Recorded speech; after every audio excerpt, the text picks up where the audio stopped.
Hi, it's Miss Ruffle. Welcome to my new video. Today we're gonna talk about the Plague. In this video, I will try to tell you everything I know about this killer. Well, the most important parts, the most important information. I will show you how powerful she is, and actually I will try to make you understand why I like her so much. After watching my video, you will like her as well. And yeah, let me tell you that the Plague is the most toxic killer I've ever seen. She is giving to survivors exactly what they deserve.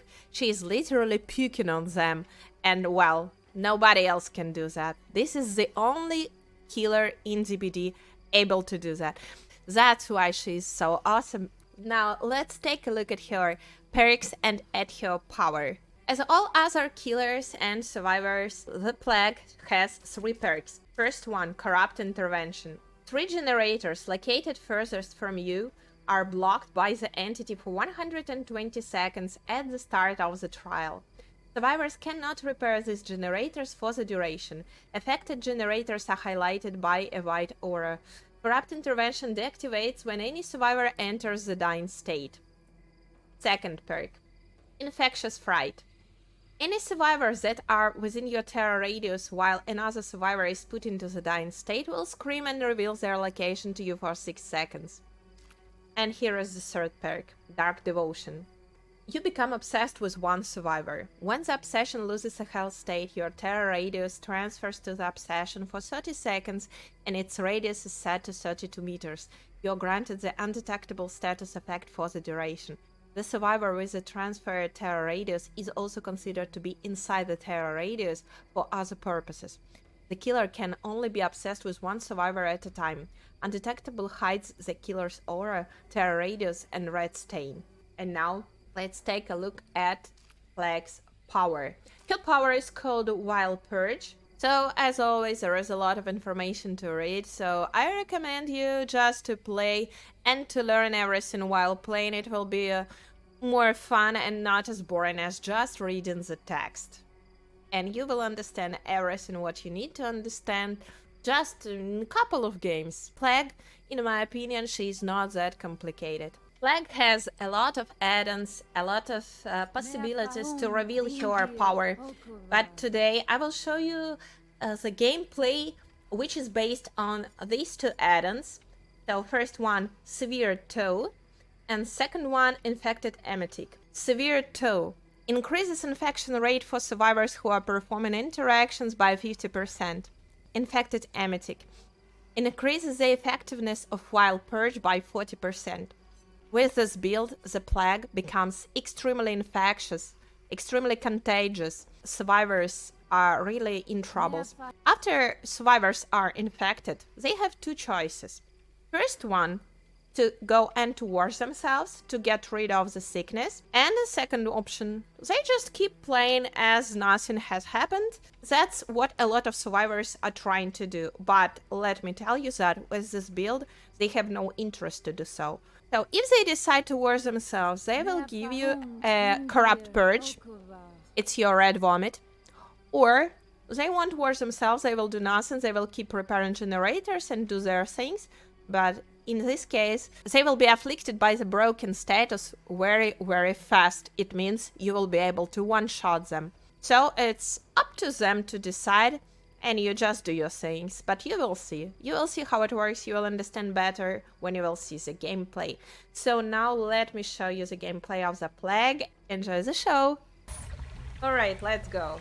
So, again, this ship map. I will puke on generators.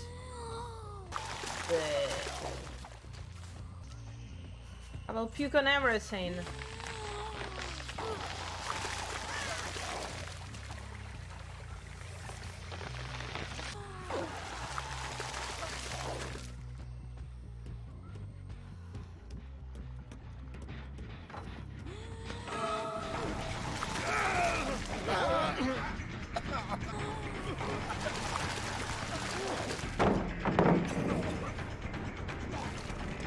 Ooh!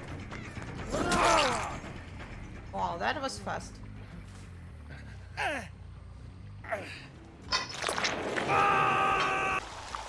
What's that? Good, huh?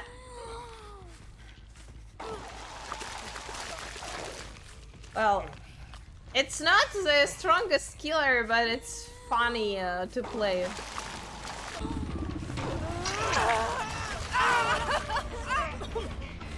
Oh, yeah. Arrow.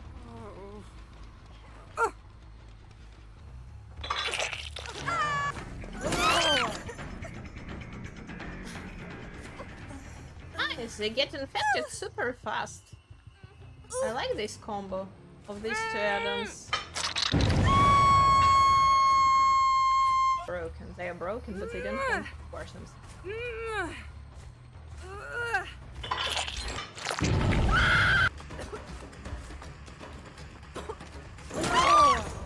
Arrow.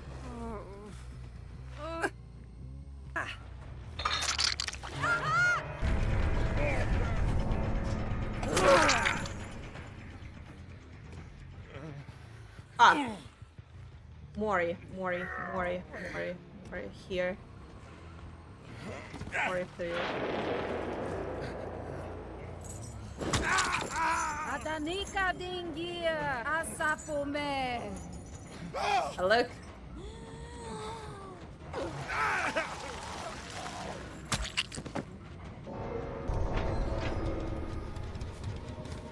Nice.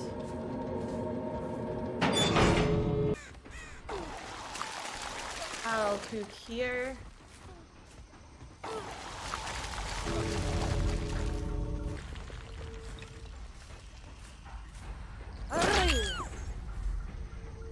You said I won't find you, right? Worry for you. Adanika dingia asapome.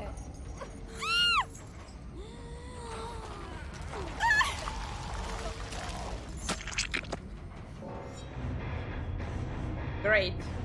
Merciless killer. Alright.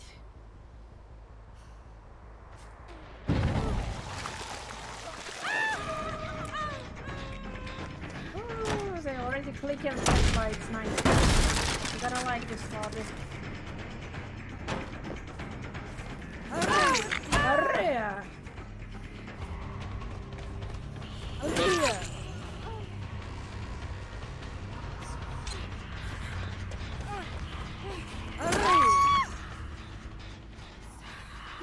Maria. Time for flashlights. No.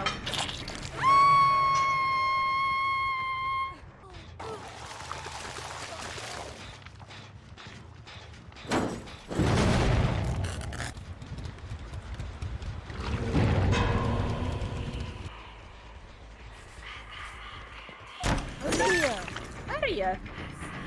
Dwighty. Camping pallet.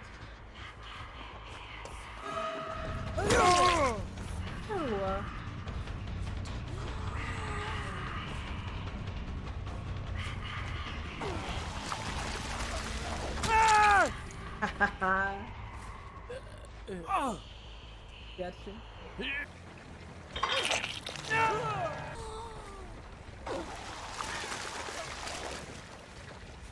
Now which gates they are at?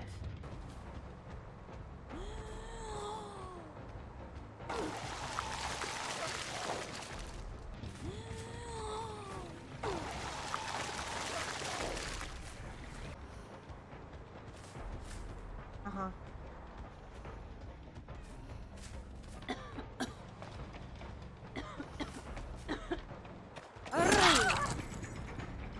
Oh, wait, baby.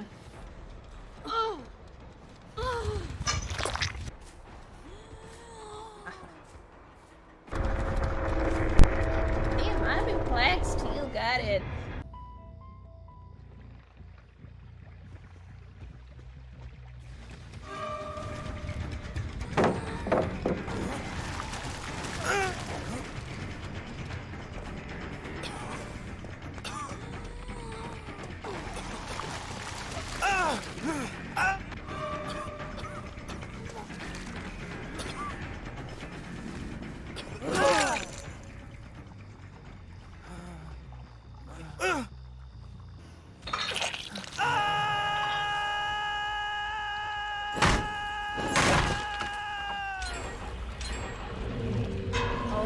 to gens.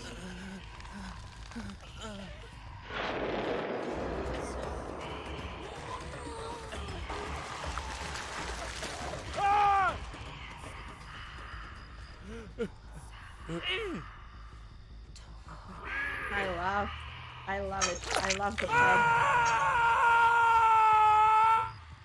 So that's it. You saw the gameplay. Now you saw what is the plague, what is this killer, what she's able to do to survivors.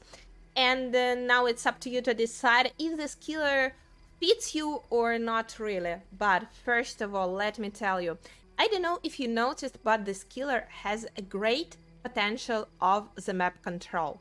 Yeah, she can't teleport, she can't move super fast, but she can contaminate objects, and it will reveal to her the position of the survivors. So when she's puking on objects, and when somebody is interacting with this object, when killer pays attention to the left, to the activity HUD on the left, when she sees that survivor became contaminated, it means that he or she just interacted with the contaminated object. It's very convenient, for example, when it's an end game phase and you have to control both exit gates. So what you can do, you puke on exit gate switch, both of them. As soon as survivor touches one of them, you will know. You will see that somebody is there, you will see that somebody is trying to unlock the gate. Also, what is good, it's good to control the generators to prevent the gen rush, because if you pick on a generator, as soon as somebody will touch it, they will become contaminated. And also, what is good, when contaminated survivors are working on a gen, they are also contaminating other survivors.